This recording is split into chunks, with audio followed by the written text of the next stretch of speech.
வரித்துறையில இந்த ஆண்டு இந்த நிதியாண்டுல தலைவா வருவாய் நல்லா ரைஸ் ஆகிட்டு போயிட்டே இருக்கு. வணிக வரித்துறை போன ஆண்டை விட இந்த மாதத்துல இந்த மாசம் வரைக்கும் 4000 கோடி கூட இருக்கு. ஆனா இப்ப இந்த வணிக வரி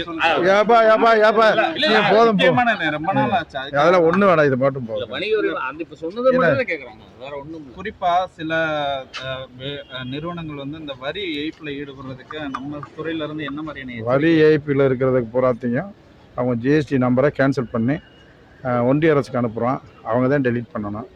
இப்போ ஸ்ட்ரீட் சர்வேன்னு எடுத்துகிட்டு இருக்கிறோம். அதை எடுக்கும்போது தான் யாரெல்லாம் போலியாக, அதாவது தொழிலே பண்ணாமல் தொழில் பண்ண மாதிரி நம்பர் வாங்கியிருக்கிறாங்க, அதையெல்லாம் இப்போ பிடிச்சி ஒவ்வொரு வட்டமும் அந்த நம்பரை கேன்சல் பண்ணி மேலே அனுப்புகிறோம்.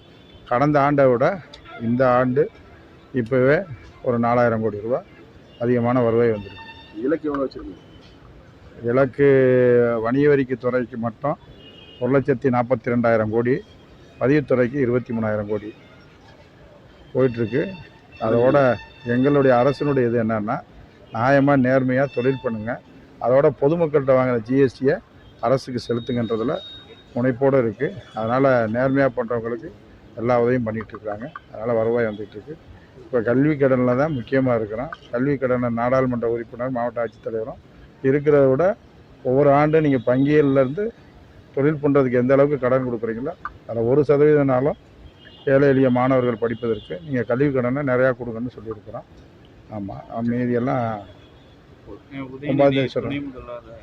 சொல்லிட்டு இருக்காங்க. ஏற்கனவே நீங்களாம் நிறைய சொல்லியிருந்தீங்க. அந்த இது எப்படின்னா தொடர்ச்சியாக சொல்லிகிட்டே இருக்காங்க. எல்லாமே விரைவில் எதிர்பாருங்க.